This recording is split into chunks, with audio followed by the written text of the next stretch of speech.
Magandang araw po mga kababayan. Welcome po sa Pinilang Alakbay. Ayan, nagyayelo na naman po, malamig na naman po ang panahon. Naway safe po ang lahat. Samahan po ninyo ako, magluluto po ako ng sinigang at pork barbecue, liempo, ihaw-ihaw. Ayan po.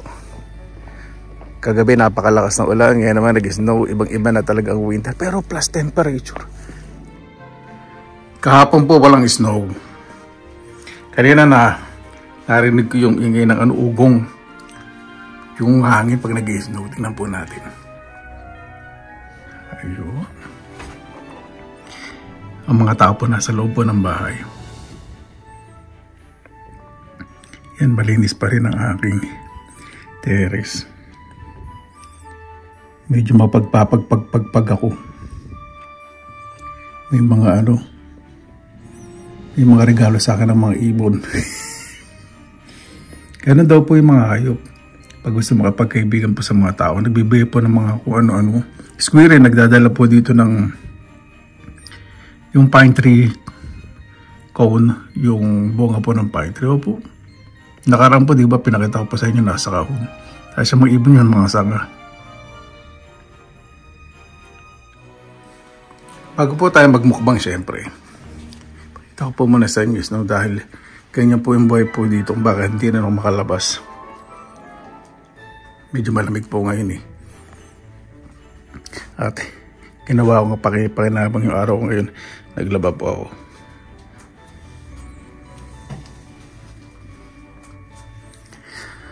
Yan, yung backyard. May snow. Mas maganda po talaga pag may snow, mas maliwanag. Medyo cloudy po kasi yung weather. Sa mga nagtatanong po ano po yun, berries po yun. Close up po. Atkinson berry ba yun? Parang gano'n ang pangalan. Yan po yung bunga niya. Puro bunga na lang po natin, di ba? Tapos may snow sa babaw. Ganda po. Kaya nung maliliit po kami, yung mga bakawan, pinadadala po ng teacher. Gagawing Christmas tree, tapos lalagyan ng bulak. Totoo pala na ganito yung tsura.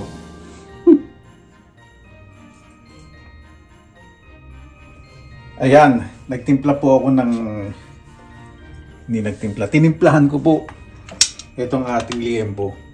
Napakagandang nabili kong liempo. May konting buto. Ito po yung gusto ko sa inihaw na liempo. Pork barbecue liempo. So, ang ingredients po niya, yung basic lang naman po. Asin, paminta. Siyempre wala po dito kalamansi, lemon, toyo, konting asukal. Hindi ko po siya nilagyan ng Sprite o 7-Up. Dahil wala pong stock. Ito po talaga yung traditional. May asukal din po ito. Asukal na puti po yung gagamitin ko dahil wala akong asukal na pula. Wala rin akong stock. Yan po talaga siyempre. Kung available sa bahay at ano pwedeng gawin sa barbecue. Ganun po dito siyempre, buhay sa abroad. Hirap lumabas, malamig. Ilalagay ko po sa plastic. Para kapag hinalo ko, manabalik-balik. Lalagay ko po kasi ito sa rep. Gusto ko po talaga yung kapit na kapit po yung lasa. Yung sarasa po, huwag nyo pong ididiretsong lalagay po dito yung ingredients. Mag-mix po kayo sa separate na bowl. Pasensya na po at hindi ko napakita. Dahil marami po akong ginawang ibang paglilinis sa bahay. At ngayon day off ko. Kaya naisipan ko gagawa muna ng inihaw na liempo. Pakabango. Ito pong nabibiling plastic po dito. Itong white part po na to, pwede po itong sulatan. Kasi pwede po itong lagay sa freezer. So may date at kung anong klaseng kape para mas madali po, di ba, kuhanin. So hindi pa po ito sarado, medyo massage po muna yung mga karne bago ko sarado.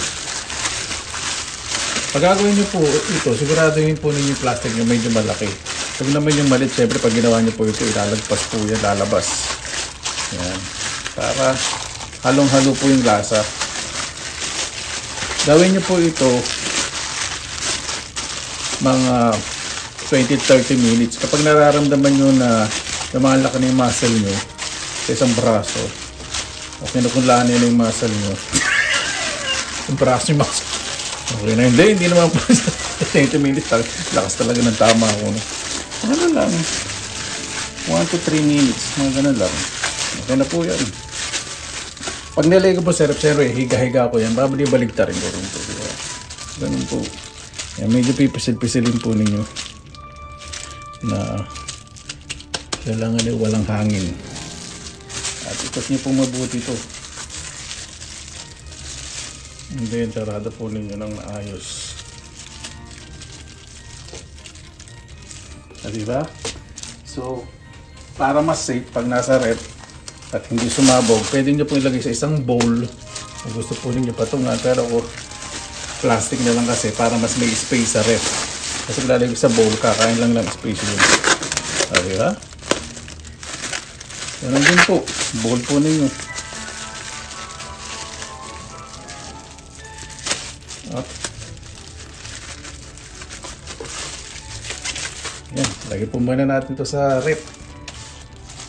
Gusto ko po mga 1 to 3 hours para kapit na kapit ang lasa. Mas maganda po overnight, di ba? Kasi siyempre ngayon po natin ginawa at lamon na ako ng barbecue. Mga 1 to 3 hours lang. Ayan po. Pagkatapos kong umidlip ng 3 oras, tinding idlip na lang. O, di ba? Kapit na kapit po yung ating marinade. At yung marinade, ito, medyo pinakuloan ko po ng bahagya. Nilagyan ko ng konting mantika. Ayan po yung pangpahid po natin.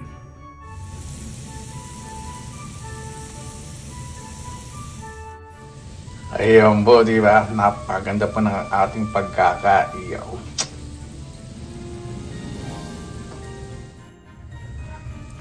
Ayan. Nainit ko na rin po ang sinigang. Ganyan po ako pag nagluluto po, nilalagay ko sa ref. Okay, sa freezer. Ito pag may natira po ako ngayon, yung gulay hiwalay ko, tapos sabaw, lalagay ko po sa freezer para wala pong sayang. So meron akong 1 year supply ng sabaw. Hindi, joke lang. Chill lang tayo. Yan, ready na po ang lahat. Oh. Kaya na po tayo. Mabuhay yan! Maraming salamat naman po sa Panginoon. Nagkasama-sama na naman po tayo. Naway safe po ang lahat. Bago pa tayo mag-isap, salamatan po muna natin ang Panginoon. Panginoon, maraming salamat naman po sa lahat, sa biyaya. Naway bawat isa po ligtas, lalo na po yung mga malalayo po sa kanilang mga mahal sa buhay. Ganun din naman po mga nakasama ko po yung nanonood po ng Pinilakan Lakbay. Naway sila po lahat ay ligtas, kahit pong lahat ng tao sa buong mundo.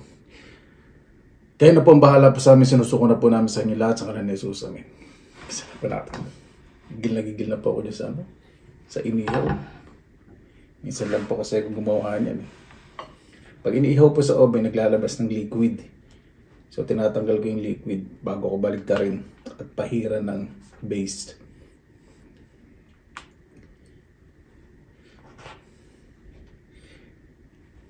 Ng marinade.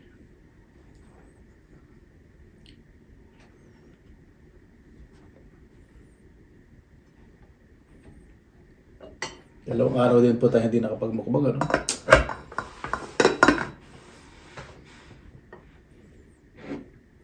Namin ko po orange soda, walang asukal.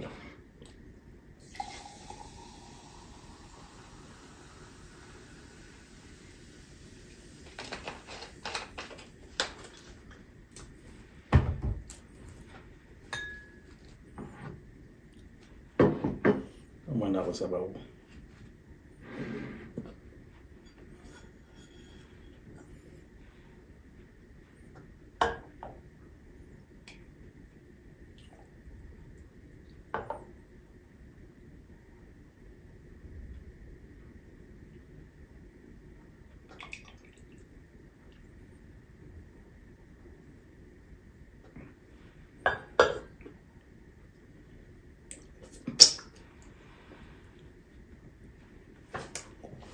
Dali lang po ng kutsara.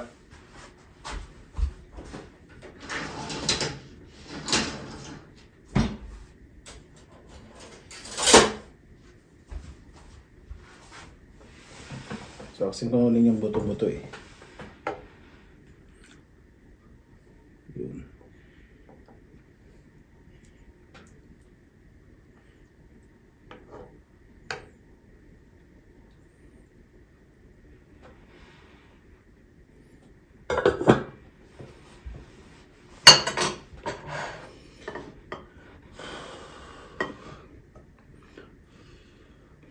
Meron po tayong patis na may sili para sa sinigang at toyo, lemon, sili, asin, paminta sa konting asukal para masarap.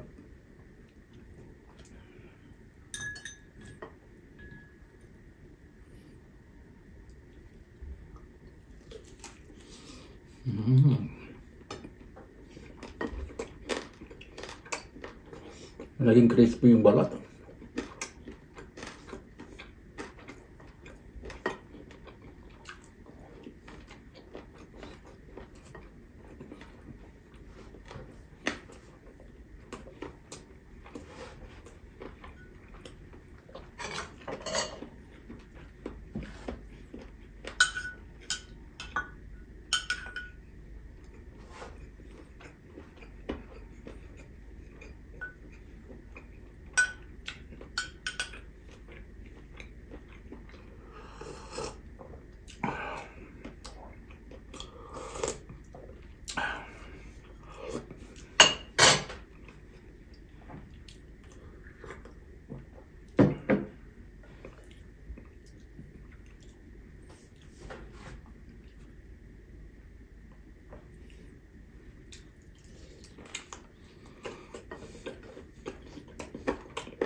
Ito kahit hindi po sausaw, napakalasa, napakasarap.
Ihaw.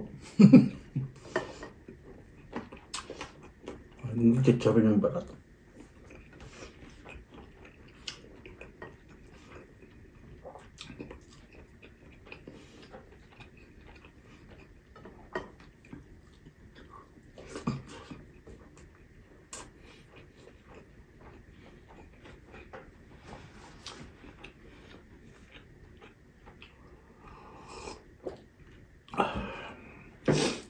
Naiiyak ako dun sa sabaw. Napaso ako. Yan po ako eh. Pag may nasa pa, ako po kasi yung mainit lang. Gusto ko po mainit na mainit. Yung napapaso po talaga ako.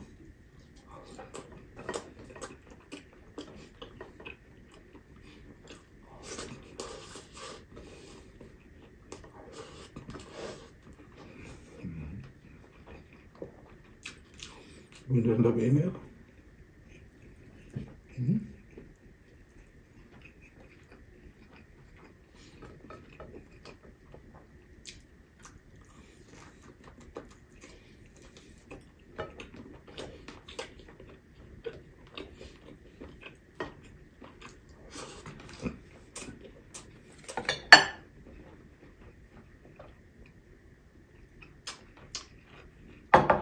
Masarap tinutungga.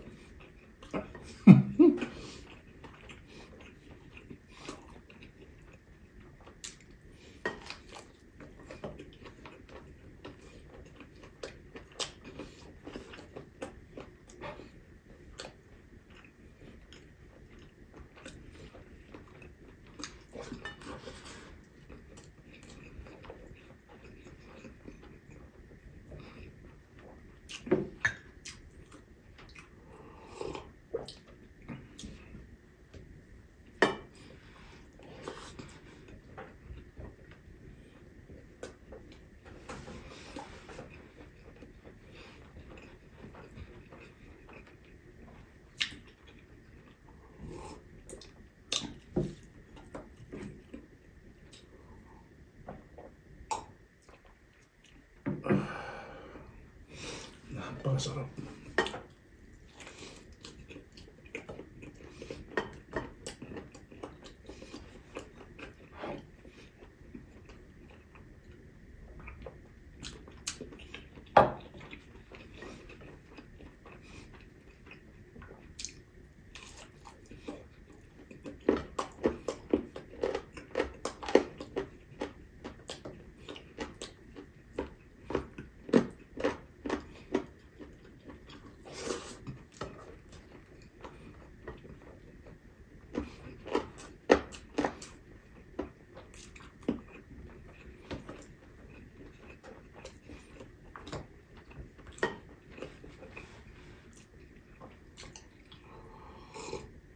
Basta pa talagang kumain kapag may sabaw, lalo na pag tag-ulan, ano. Dito po tag-islo na kaya talaga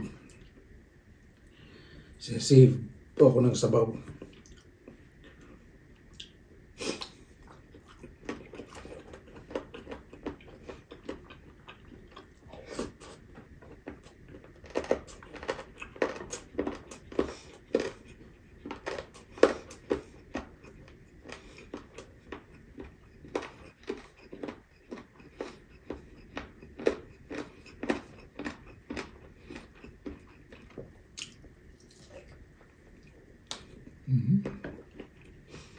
And this din po gusto ko sa inihaw.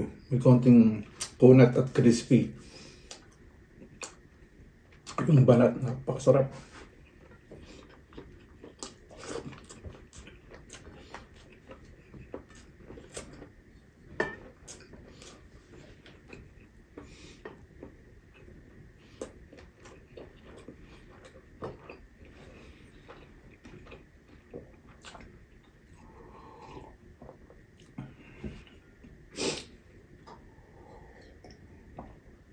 ₱225 po yung oven.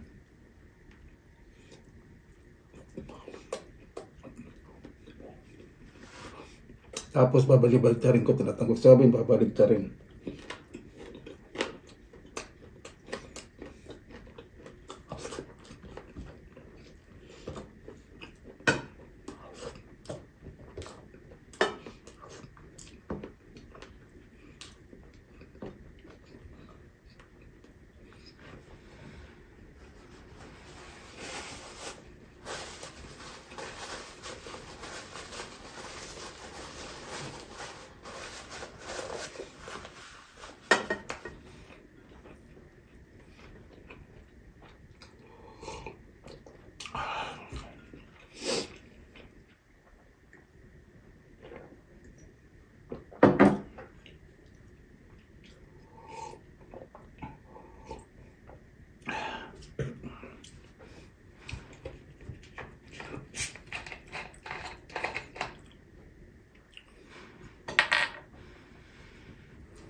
Malalaki po itong tipak ng liempo.